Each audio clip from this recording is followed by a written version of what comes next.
أيها المواطنون، أيتها المواطنات، صاحب الجلالة يخاطبكم.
الحمد لله، والصلاة والسلام على مولانا رسول الله وآله وصحبه.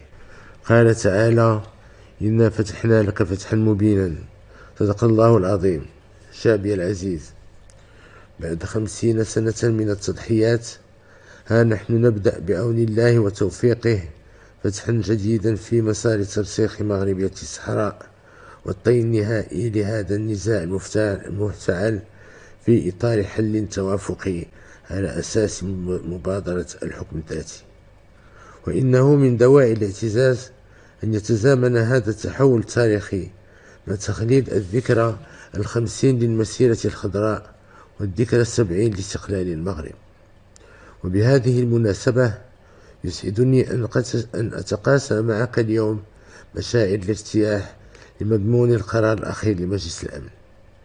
إننا نعيش مرحلة فاصلة ومنعطفا حاسما في تاريخ المغرب الحديث، فهناك ما قبل 31 أكتوبر 2025 وهناك ما بعده.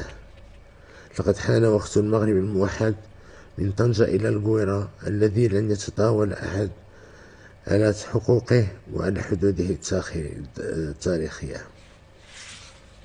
شعبي العزيز، لقد قلت في خطاب سابق إننا انتقلنا في قضية وحدتنا الترابية من مرحلة التدبير إلى مرحلة التغيير، فالدينامية التي أطلقناها في السنوات الأخيرة بدأت تعطي ثمارها على جميع الأصعدة.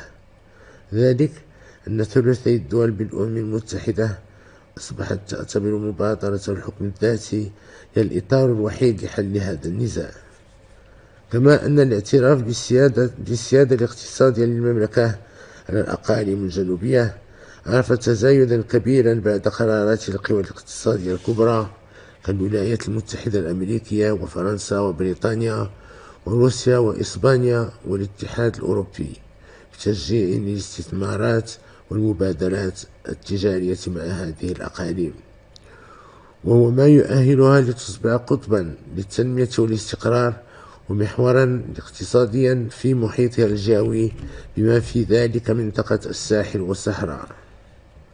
واليوم ندخل والحمد لله مرحلة الحسم على المستوى الأممي، حيث حدد قرار مجلس الأمن المبادئ والمرتكزات الكفيلة بإيجاد حل سياسي نهائي لهذا النزاع في إطار حقوق المغرب المشروعة.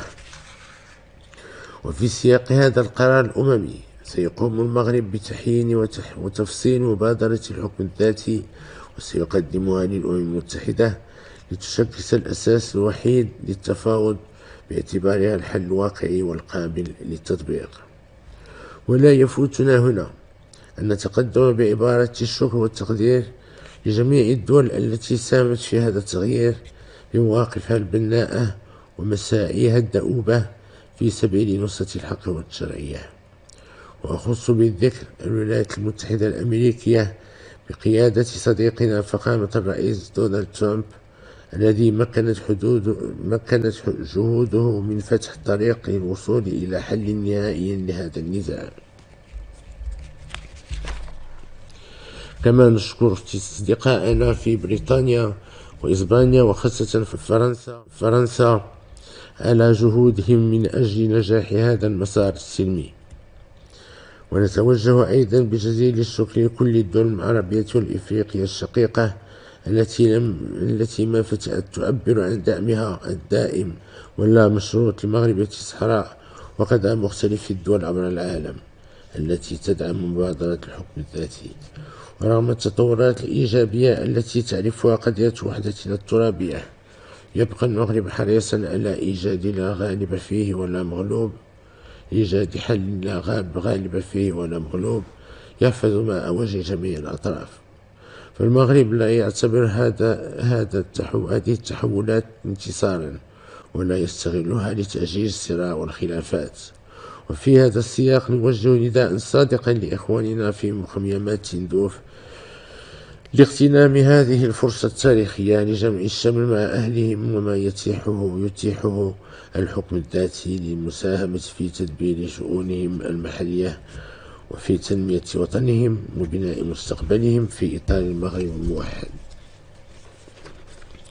وبصفته ملك البلاد الضامن لحقوق وحريات المواطنين، وأكد أن جميع المغاربة سواسية لا فرق بين العائدين من مخيمات تندوف وبين إخوانهم داخل أرض الوطن. ومن جهة أخرى أدعو أخي فخامة الرئيس المجيد تبون لحوار أخوي صادق بين المغرب والجزائر من أجل تجاوز الخلافات وبناء علاقات جديدة تقوم على الثقة والروابط الأخوة وحسن الجوار. كما نجدد التزامنا بمواصلة العمل من أجل إحياء الاتحاد المغاربي على أساس الاحترام المتبادل والتعاون والتكامل بين الدول الخمس. شعبي العزيز، إن ما تعرفه أقاليمنا الجنوبية من تنمية شاملة وأمن واستقرار هو بفضل تضحيات جميع المغاربة، ولا يسعنا هنا إلا أن نعبر عن اعتزازنا وتقديرنا لكل رعايانا الأوفياء، لا سيما سكان الأقاليم الجنوبية الذين أكدوا على دوام تشبثهم بمقدسات الأمة وبالوحدة الوطنية والترابية للبلاد. كما نشيد بالجهود الدؤوبة التي تبذلها الدبلوماسية الرسمية والحزبية والبرلمانية ومختلف المؤسسات الوطنية من أجل الطي النهائي لملف وحدتنا الترابية. ونغتنم ذكرى المسيرة الخضراء الخالدة لنستحضر بكل إجلال وتقدير التضحيات الجسيمة التي قدمتها القوات المسلحة الملكية والقوات الأمنية بكل مكوناتها وعائلاتهم بمختلف مناطق البلاد طيلة 50 سنة الماضية في سبيل الدفاع عن وحدة الوطن والحفاظ عن أمنه واستقراره. كما نترحم الأرواح الطاهرة لمبدئها والدينا المنعم جلالة الملك الحسن الثاني أكرم الله مثواه وكل شهداء الوطن الأبرار. والسلام عليكم ورحمة الله تعالى وبركاته.